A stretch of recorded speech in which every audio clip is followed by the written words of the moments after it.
Good morning student, मेरा नाम है दिलकुश शर्मा और आज क्लास है बीए पार्ट सेकेंड ईयर के संसाधन भूगोल की। और ये हमारा टॉपिक चल रहा था संसाधनों का वर्गीकरण। देखो संसाधन क्या होते हैं, इनके बारे में मैंने पहले भी बता दिया था कि संसाधन होते नहीं हैं, बनाए जाते हैं। वे वस्तुएं, वे तत्व जो हमारी आवश्यकताओं की पूर्ति करें उन्हें हम क्या कहते हैं, संसाधन कहते हैं। और संसाधनों का वर्गीकरण एक सर्वमान्य सिद्धांत के आधार पर, सर्वमान्य मान्यता के आधार पर इस प्रकार का है। देखो संसाधनों का वर्गीकरण, पहला वर्गीकरण है, पहला पॉइंट है उपयोग की सततता के आधार पर। उपयोग की सततता के आधार पर पहला है नवीकरणीय। नवीनीकरणीय, नवीनीकरणीय का मतलब क्या होता है, कोई भी संसाधन है खत्म होने के बाद में उसको हम दोबारा बना सके, उसका उपयोग हम दोबारा कर सके, वो प्रकृति में दोबारा हमें प्राप्त हो जाए, उसको बोलते हैं नवीनीकरण योग्य संसाधन। दूसरा होता है नवीनीकरण अयोग्य, वे संसाधन जिनका हम उपयोग कर लें और वो हमें दोबारा प्राप्त नहीं हो उन्हें बोलते हैं नवीकरणीय अयोग्य। जिनका निर्माण हम दोबारा नहीं कर सके, वो हमें प्रकृति में दोबारा नहीं मिल सके, उनको बोलते हैं नवीकरण अयोग्य संसाधन। एक होते हैं चक्रीय संसाधन।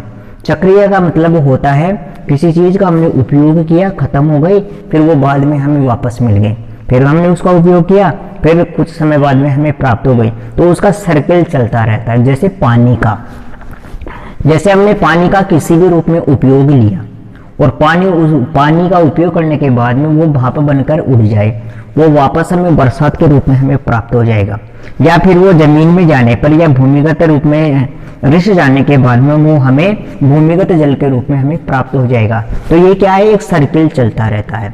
ठीक है, ऐसे ही हवा का सर्किल चलता रहता है, ऐसे ही सौर या ऊर्जा का सर्किल चलता रहता है। जैसे ही हम उसका अवशोषण करते हैं या उसका उपयोग करते हैं, ठीक है, तो वो अपने चक्रीय रूप में निरंतर गतिशील रहता है। ठीक है, उत्पत्ति के आधार पर, उत्पत्ति कोई भी संसाधन है यदि उसकी उत्पत्ति होती है प्रकृति में, तो वो एक होता है जैविक संसाधन, एक होता है अजैविक संसाधन।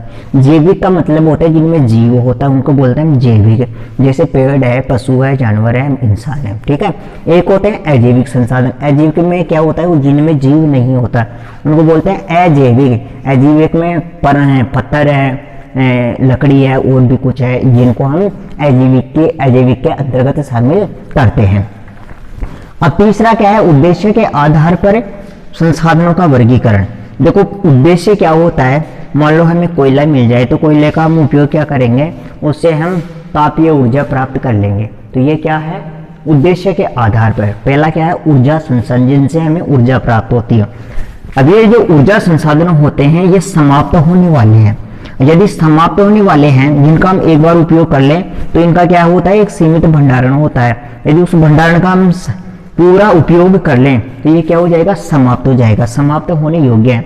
जिसमें एक तो लकड़ी है, दूसरा है कोयला है और एक है पेट्रोल। यदि लकड़ी का हम अधिकतम उपयोग करेंगे तो ये प्रकृति में सीमित मात्रा में पाई जाती है, इसलिए ये भी क्या हो जाएगी, समाप्त हो जाएगी। कोयला भी क्या होता है, सीमित मात्रा में। और जो खनिज पदार्थ होते हैं, ये पेट्रोलियम में जो पदार्थ होते हैं, खनिज तेल होता है, वो भी क्या है, सीमित मात्रा में पाए जाते हैं, इसलिए इनको क्या बोलते हैं, समाप्य, समाप्त होने वाले। एक है असमाप्य, जो कभी समाप्त नहीं होते, जैसे जल है, वायु है और सौर ऊर्जा है। देखो जब तक सूर्य रहेगा तब तक सौर ऊर्जा हमें मिलती रहेगी, जब तक पृथ्वी पर ऑक्सीजन रहेगी, हाइड्रोजन रहेगी, जब तक हमें जल मिलता रहेगा, और जब तक ऑक्सीजन जितनी जो गैसें हैं यदि वो रहेंगी तब तक हमें वायु का आभास होता रहेगा, ऑक्सीजन हमें मिलती रहेगी, हाइड्रोजन हमें मिलती रहेगी। तो ये क्या है, कभी समाप्त नहीं होने वाली वस्तुएं। ये जब तक पृथ्वी रहेगी तब तक इनका अस्तित्व विद्यमान रहेगा। दूसरा है कच्चा माल। अब देखो कच्चा माल क्या काम में आता है, यदि हमें कोई वस्तु बनानी है, उसका विनिर्माण करना होता है, तो हमें सबसे पहले किसकी आवश्यकता पड़ती है, कच्चे माल की आवश्यकता पड़ती है। ये कच्चे माल में क्या है, खनिज आते हैं, जैसे लोहा है, तांबा है, ठीक है, चांदी है, सोना है, इन सबको हम क्या बोलते हैं, खनिज बोलते हैं। और इस कच्चे माल के द्वारा ही हम पक्के माल का निर्माण करते हैं। ठीक है, किसके आधार पर पढ़ रहे हैं, उद्देश्य के आधार पर कच्चा माल। ठीक है, खनिज है। दूसरा है वनस्पति। अब ये वनस्पति क्या होती हैं? जो भी हमें प्रकृति में विद्यमान जो हरे पेड़ पौधे दिखाई देते हैं उसी को हम क्या बोलते हैं? वनस्पति।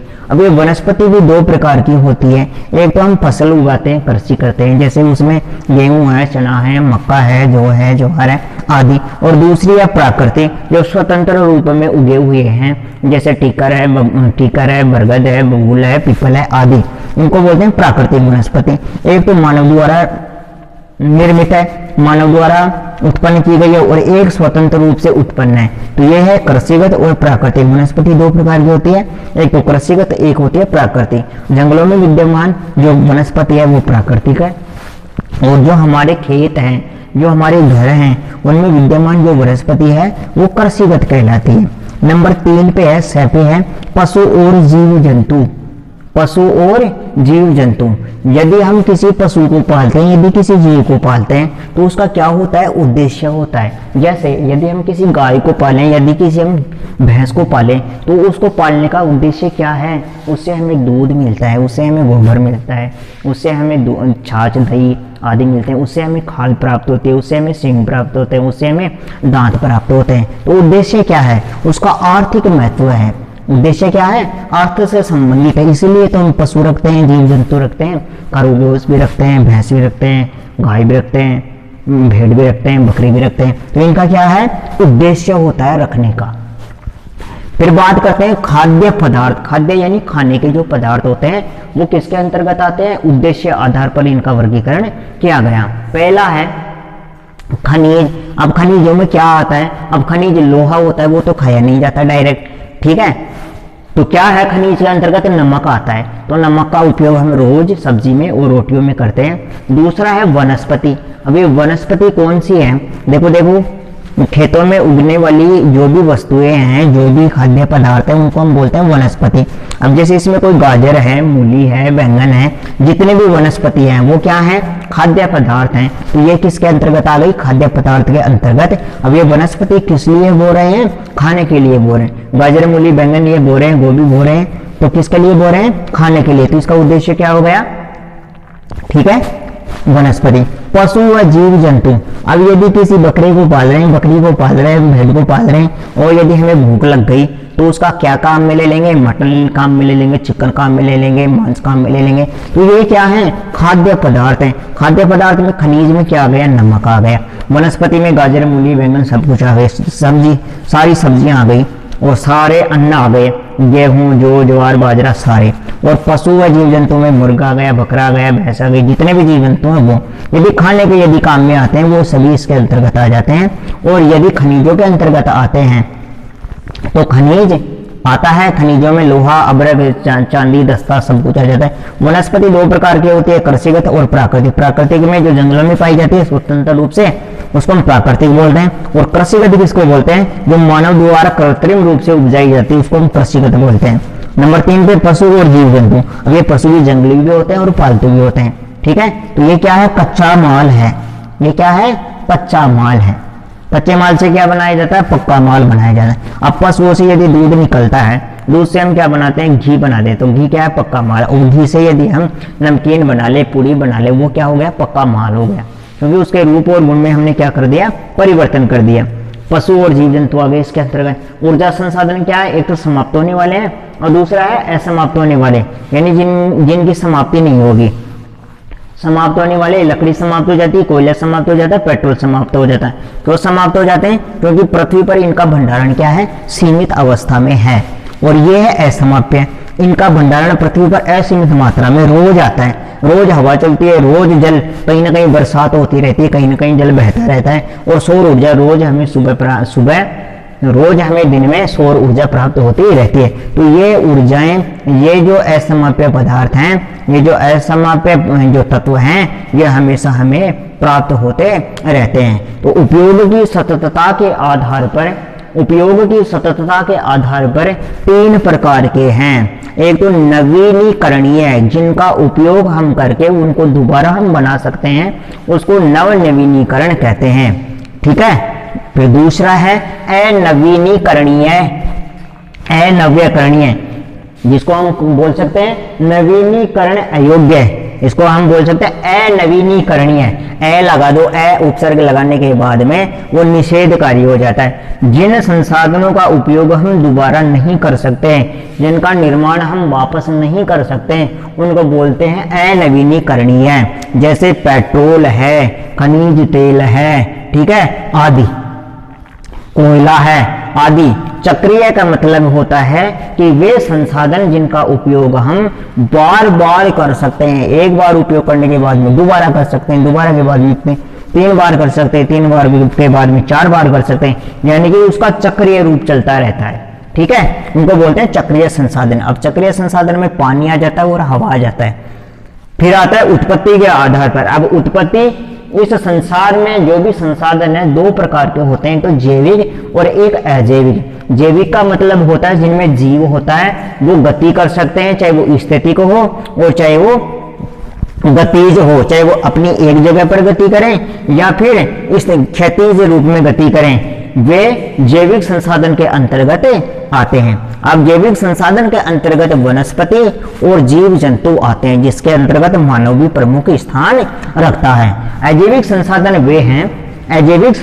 वे हैं जिनमें जीव नहीं होता, जिनमें गतिज ऊर्जा नहीं पाई जाती, जिनमें गति करने की अवस्था नहीं होती, गति करने की स्थिति नहीं होती, उनको बोलते हैं हम अजैविक। अजैविक के अंतर्गत पृथ्वी पर पाए जाने वाले समस्त संसाधन इसके अंतर्गत आते हैं, केवल किन किन को छोड़कर, केवल मानव, जीव जंतु और वनस्पति को छोड़कर जो भी आप लोगों को जो दिखाई देता है वो अजैविक के अंतर्गत आता है। यह है उत्पत्ति के आधार पर। अब बात करते हैं उद्देश्य के आधार पर। किसी न किसी संसाधन का उद्देश्य होता है जिनका हम उपयोग करना चाहते हैं। यदि मानव की आवश्यकता ही नहीं होगी, यदि उसका उद्देश्य ही नहीं होगा, तो वो संसाधनों का उपयोग क्यों करेगा? यदि उसका उद्देश्य ही नहीं है, उसकी आवश्यकता ही नहीं है, तो वो उसका उपयोग क्यों करेगा? तो नंबर 3, उद्देश्य के आधार पर संसाधनों का वर्गीकरण किया गया है। अब यदि कोई संसाधन है जिसके द्वारा हमें ऊर्जा प्राप्त होती है, तो वह ऊर्जा संसाधन कहलाता है। जिसके द्वारा हम किसी वस्तु को बनाने के लिए कच्चा माल चाहिए, तो उसको हम बोलते हैं कच्चा माल, कहते हैं कच्चा माल संसाधन। और किसी व्यक्ति की उदर पूर्ति के लिए, किसी जीव जंतु की उदर पूर्ति के लिए यदि कोई वस्तु या किसी संसाधन का उपयोग किया जाता है, तो वो कहलाता है खाद्य पदार्थ। अब इन तीनों को भी अलग अलग भागों में बांटा गया। अब जो ऊर्जा संसाधन होते हैं वो सीमित मात्रा में भी पाए जाते हैं और असीमित मात्रा में भी पाए जाते हैं। सीमित मात्रा में पाए जाने वाले खनिज तत्व होते हैं, सीमित मात्रा में पाए जाने वाले खनिज, जो तेल होता है, यह है देखो खनिज तेल,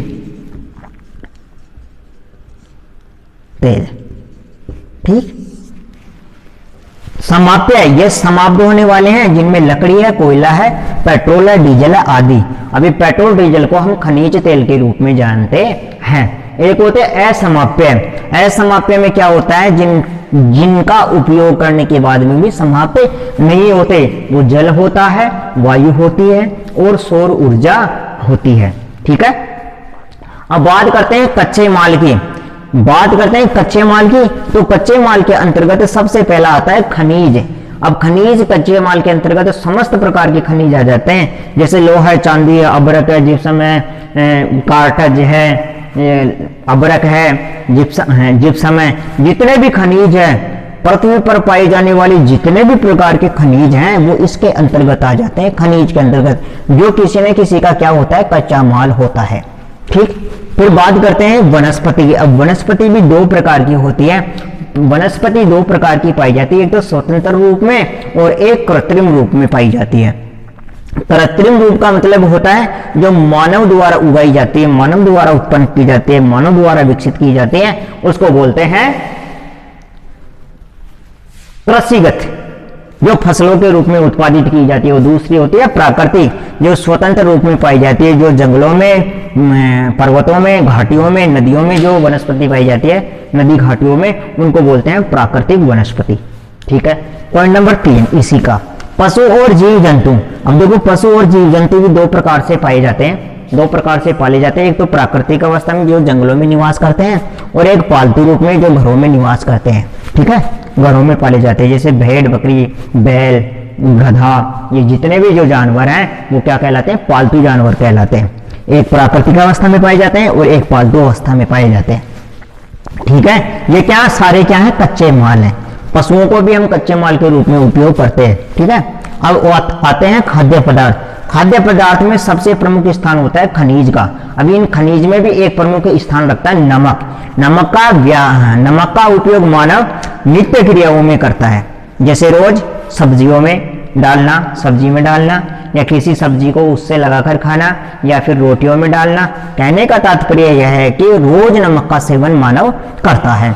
फिर दूसरा है वनस्पति। अब ये जो मानव होता है या तो वनस्पति का उपयोग करके अपनी उदर की पूर्ति करता है, या फिर किसी पदार्थ को खाकर उदर की पूर्ति करता है। ये पदार्थ में क्या हो गया? नमक आ गया।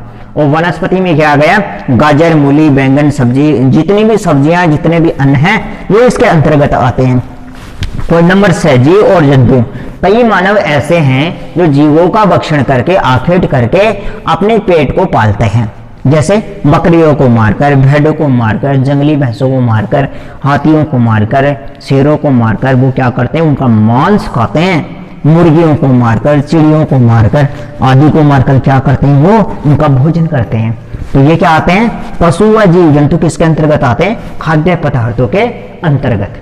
ठीक है, आगे चलते हैं। एक हमारे विद्वान हुए हैं भूगोल के अंतर्गत जिमरमैन। देखो एक बात और बता देता हूं मैं आपको कि अधिकार और स्वामित्व के आधार पर आपने कई लोग देखे होंगे गांव में, गांव के अंतर्गत कि उनके पास में मकान भी होते हैं, गाड़ी भी होती है, सब चीजें होती हैं। तो उनको क्या बोलते हैं? स्वामित्व वाली चीजें, जिन पे उनका अधिकार होता है। स्वामित्व या अधिकार के आधार पर संसाधनों का वर्गीकरण, यह बिल्कुल नॉर्मल सा है, इसको केवल आपको समझना ही है। आगे हम देखते हैं।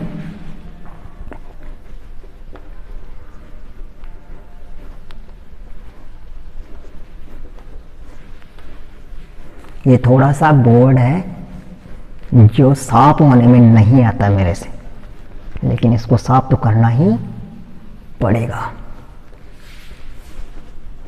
देखिए, स्वामित्व के आधार पर एक तो होता है अंतर्राष्ट्रीय,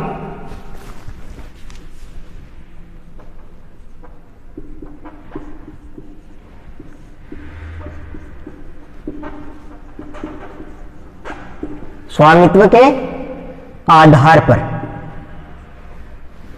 ये एक है। एक होता है सार्वभौमिक, और या इसका दूसरा नाम है अंतर्राष्ट्रीय। पहला है सार्वभौमिक या अंतर्राष्ट्रीय संसाधन, और दूसरा है राष्ट्रीय संसाधन, और तीसरा है राजनीय या व्यक्तिगत संसाधन।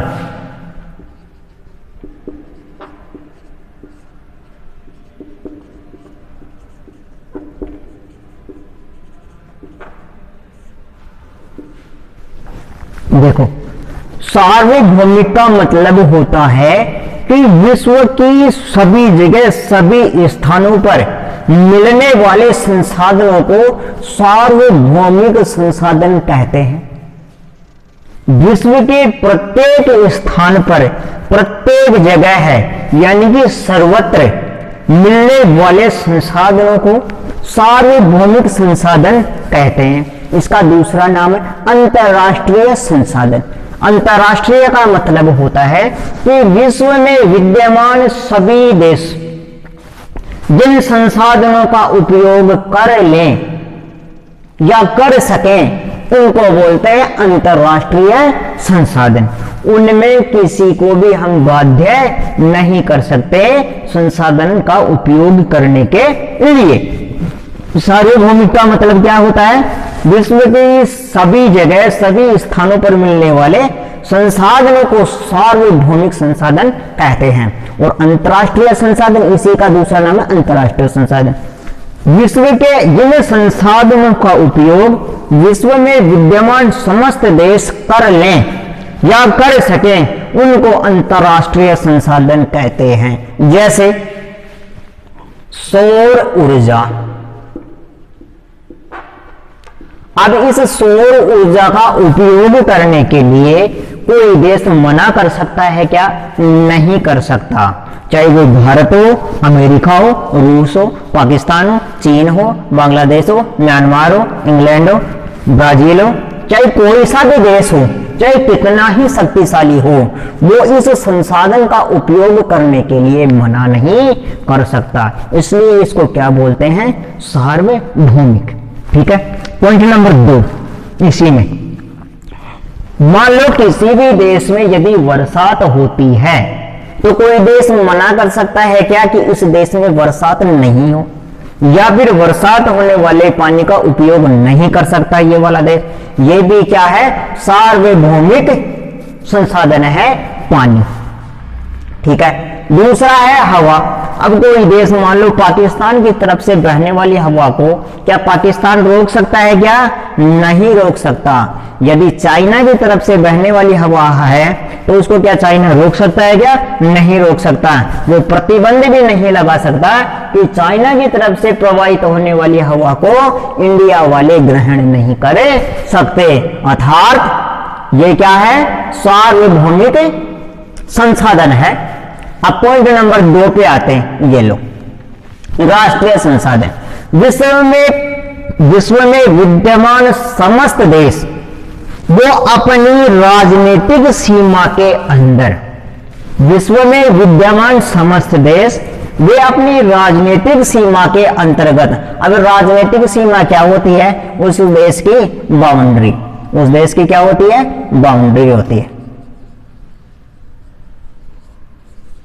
ये मान लो ये भारत है, इसकी जो भी बाउंड्री है इसके अंतर्गत जितने भी संसाधन यदि पाए जाते हैं उसका उपयोग कौन कर सकता है? केवल और केवल भारत इसका उपयोग कर सकता है। इसलिए इसको बोलते हैं राष्ट्रीय संसाधन। क्या हमारे देश में आके पाकिस्तान वाले लोहा निकाल के ले जा सकते हैं क्या? नहीं। क्या सोना निकाल के ले जा सकते हैं क्या? नहीं। क्या हमारे इंडिया वाले पाकिस्तान में जाके कृषि कार्य कर सकते हैं क्या? नहीं। क्या वहां पर कोयला निकाल सकते हैं क्या? नहीं। क्यों नहीं निकाल सकते? क्योंकि वो उस देश के क्या है? राष्ट्रीय संसाधन है। उन पे उनका खुद का स्वामित्व होता है। अब पॉइंट नंबर 3, व्यक्तिगत संसाधन। अब मान लो किसी देश में रहने वाला मैं ही हूं, मेरा नाम क्या है? दिलखुश शर्मा है। ठीक है, दिलखुश शर्मा है और मेरे पास क्या है? एक गाड़ी है। क्या है? गाड़ी है। तो ये क्या है? मैंने मेरे रुपए से खरीदी है, तो इस पर अधिकार किसका होगा? मेरा होगा। मेरा यानी स्वयं का होगा। स्वयं का होगा। स्वयं का होगा। ठीक है। यदि अधिकार मेरा है तो ये क्या हो गया? व्यक्तिगत संसाधन हो गया। मैं मेरे मकान में, किसमें? मैं मेरे मकान में किसी पड़ोसी को रहने दूंगा क्या? नहीं दूंगा। क्यों नहीं रहने दूंगा? क्योंकि इसमें इसको बनाने में किसका खर्चा लगा है? स्वयं मेरा खर्चा लगा है। तो ये मेरा खर्चा लगा है तो मकान किसका होगा? स्वयं मेरा होगा। और यदि वो मेरा है तो उस पर किसका अधिकार होगा? व्यक्तिगत रूप से मेरा अधिकार होगा। हम किसी के मकान में जबरदस्ती नहीं रह सकते। हम किसी दूसरे व्यक्ति के संसाधनों का उपयोग जबरदस्ती नहीं कर सकते। क्यों नहीं कर सकते? क्योंकि वो उसका व्यक्तिगत संसाधन होता है। ठीक है, वो उसका क्या है? व्यक्तिगत संसाधन होता है। अर्थात इसके अंतर्गत हम सार्वभौमिक, राष्ट्रीय और व्यक्तिगत संसाधनों का अध्ययन करते हैं। गुड मॉर्निंग स्टूडेंट, मेरा नाम है दिलखुश शर्मा और सब्जेक्ट है संसाधन भूगोल।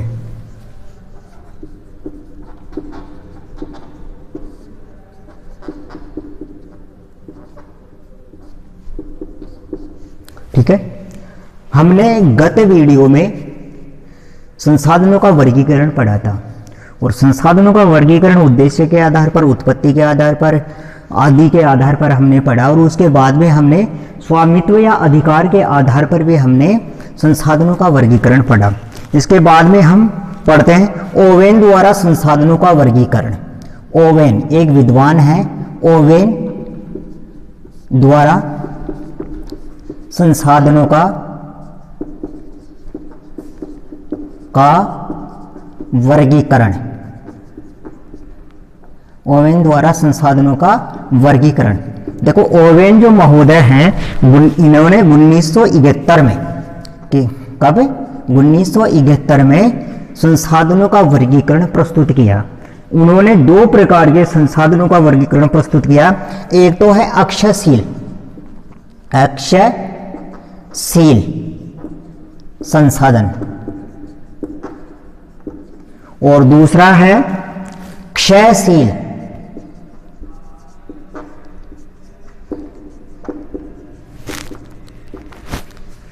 इनका दूसरा नाम है समाप्य संसाधन।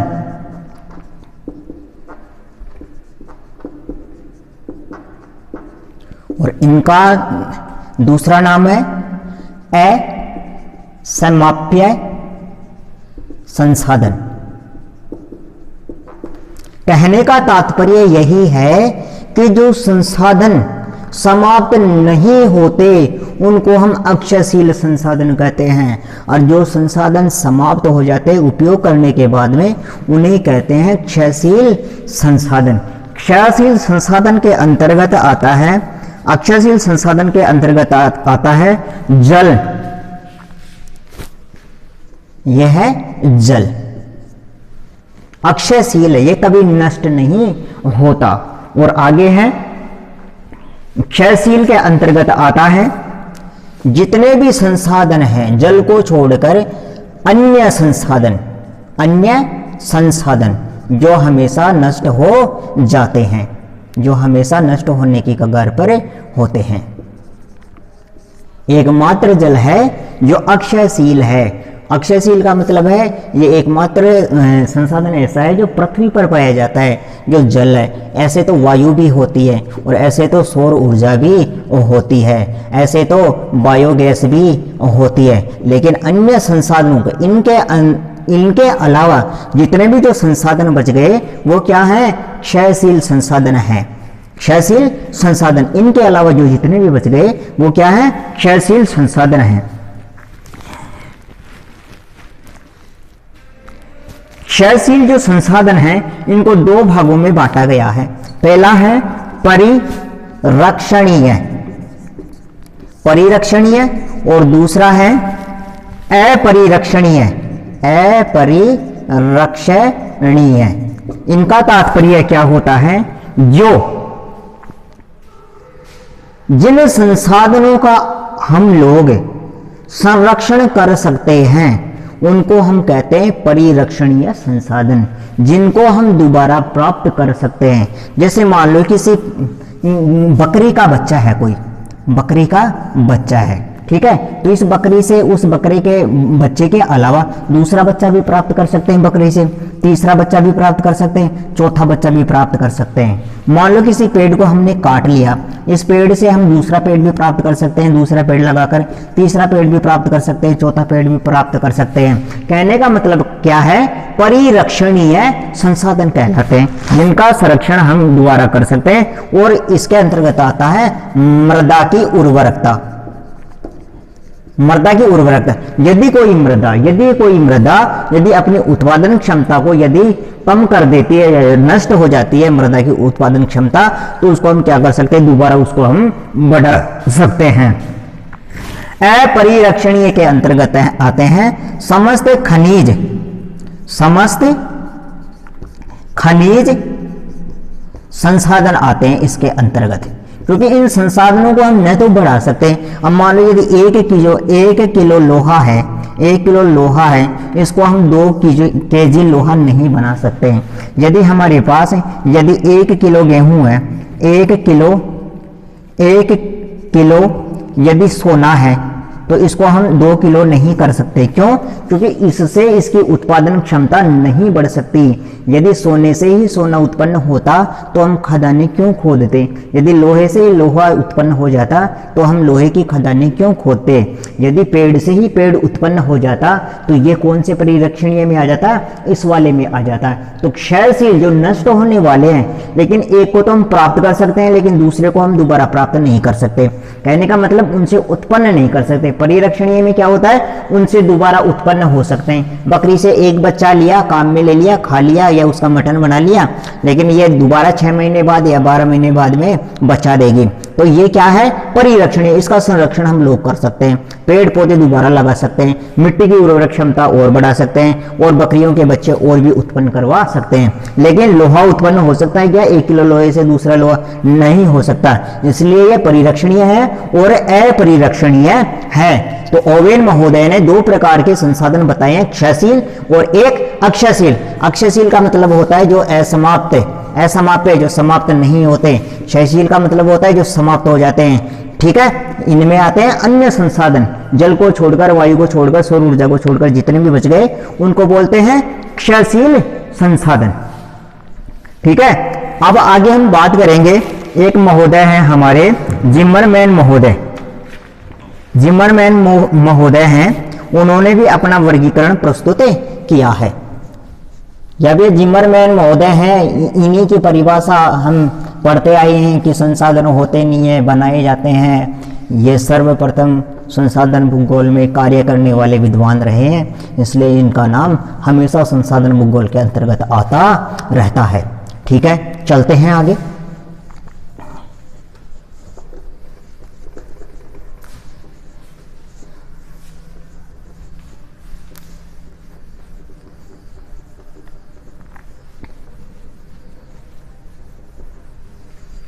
आगे बात करते हैं हम जिमरमैन के अनुसार। जिमरमैन ने मुख्य रूप से 3 वर्गों में संसाधनों को बांटा है। एक तो है नव्यकरणीयता के आधार पर। क्या है? जिमरमैन, जिमरमैन के अनुसार पहला है नव्यकरणीयता के आधार पर।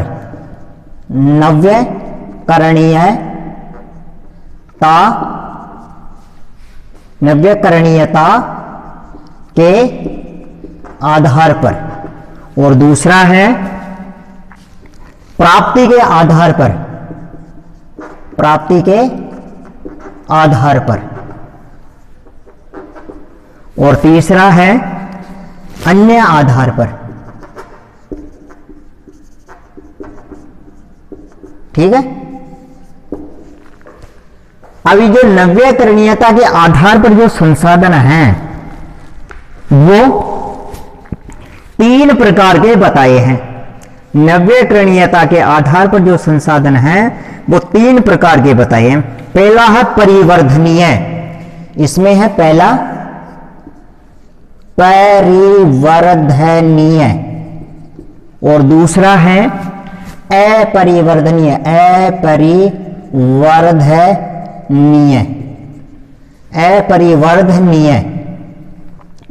अपरिवर्धनीय, और तीसरा है अक्षय संसाधन। ठीक, 3 कौन कौन से हैं? अ, ब और स। पहला है परिवर्धनीय संसाधन, दूसरा है अपरिवर्धनीय संसाधन, और तीसरा है अक्षय संसाधन। ठीक है, अब जो प्राप्ति के आधार पर जो संसाधन हैं, जो प्राप्ति के आधार पर जो संसाधन हैं उनको हम 4 रूप में विभक्त करते हैं। पहला है सर्वसुलभ, जो सभी जगह मिल जाए।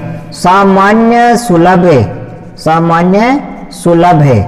तीसरा है विरल, और चौथा है एकल या बिखरे हुए।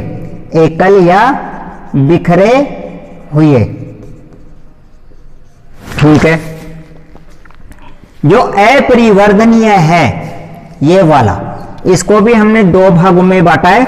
एक तो है संचित संसाधन, संचित संसाधन, और दूसरा है न्यून पुनर्शोषित संसाधन, न्यून पुनः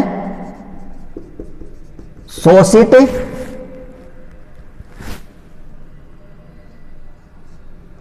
संसाधन। ठीक है, देखो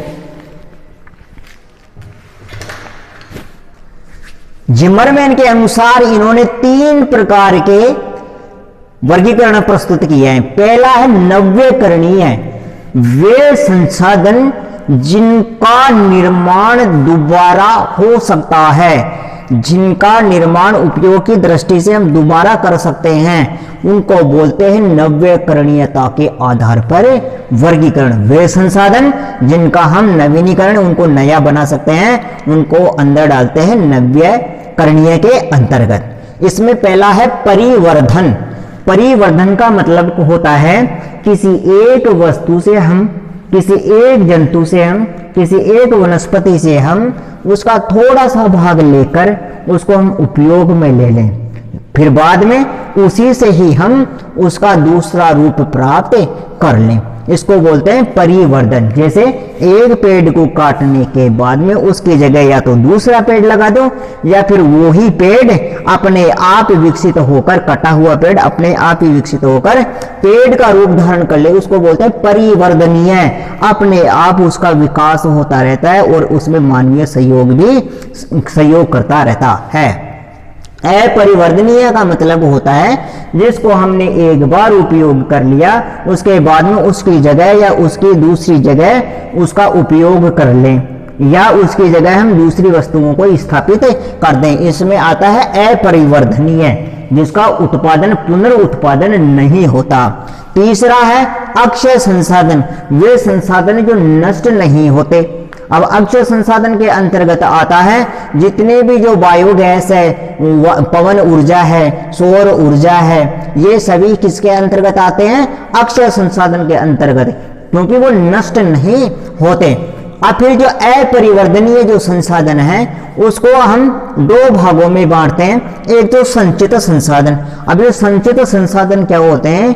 जो पृथ्वी के भूपर्पटीय भाग पर, या तो धरातलीय भाग पर, या फिर धरती के आंतरिक भाग पर, ठीक, या तो धरातलीय भाग पर या पृथ्वी के आंतरिक भाग में जिनका भंडारण सीमित हो, उनको बोलते हैं संचित संसाधन। जैसे कोयला है, पेट्रोल है या खनिज तेल है, वो संचित संसाधन के अंतर्गत आते हैं। अब न्यून पुनर्शोषित संसाधन, न्यून पुनर्शोषित संसाधन के अंतर्गत वे सभी संसाधन आते हैं जिनका उपयोग हम बहुत कम मात्रा में करते हैं, जिनका उत्पादन हम कर तो नहीं सकते, लेकिन एक बार उपयोग करने के बाद में उसको हम थोड़ा सा दोबारा उपयोग कर सकते हैं। जैसे कोई जो लकड़ी को जलाकर यदि हम कोयला बना ले, तो कोयले को यदि हम उसका उपयोग कर लें तो यह न्यून पुनर्शोषित, लकड़ी को जलाने से ज्यादा ऊर्जा प्राप्त होती है और उसी लकड़ी से जो कोयला प्राप्त हो जाता है उसको बोलते हैं न्यून पुनर्शोषित संसाधन।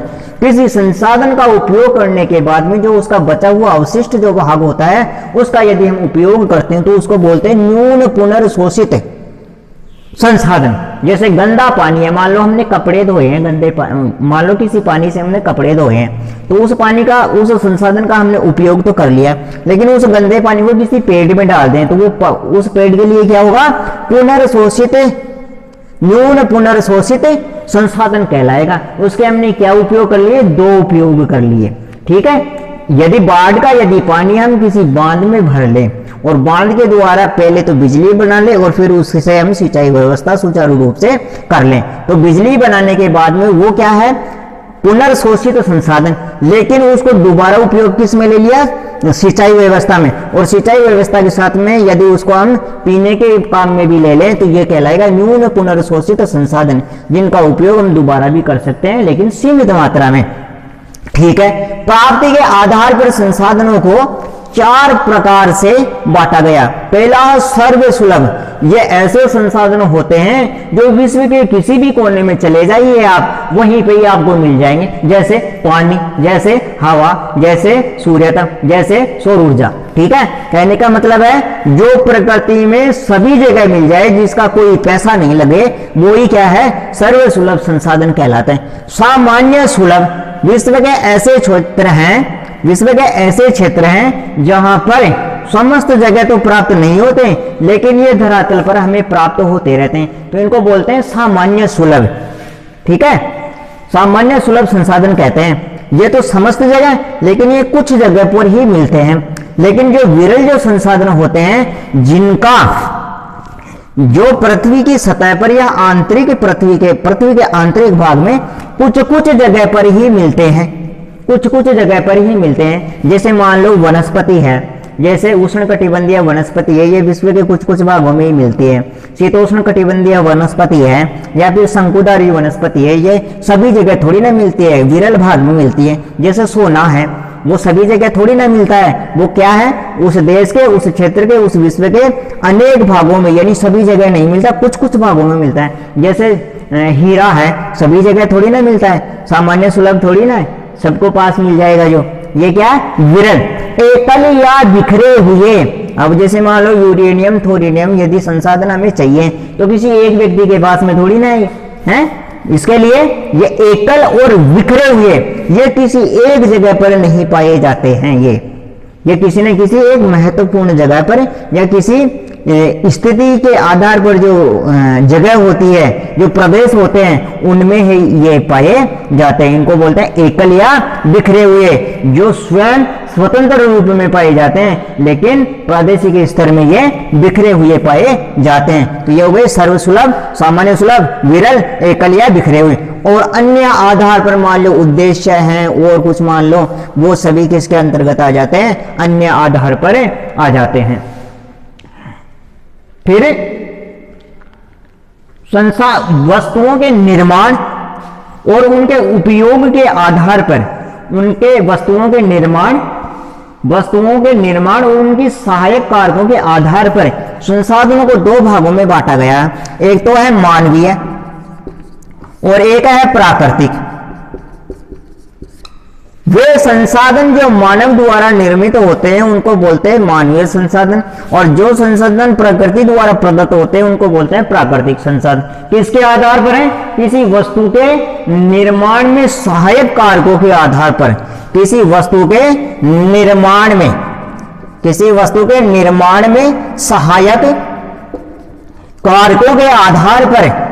ये कितने प्रकार के होते हैं, 2 प्रकार के, जिमरमैन के अनुसार 3 प्रकार के, लेकिन निर्माण में सहायक कारकों के आधार पर ये 2 प्रकार के पाए जाते हैं, मानवीय और प्राकृतिक संसाधन। जो मानव के द्वारा बनाए जाते हैं वो मानवीय संसाधन कहलाते हैं, और जो प्रकृति द्वारा प्रदत्त होते हैं उनको हम प्राकृतिक संसाधन कहते हैं। ये हमारा चैप्टर क्लियर हो चुका है। अगली क्लास में हम फिर मिलेंगे।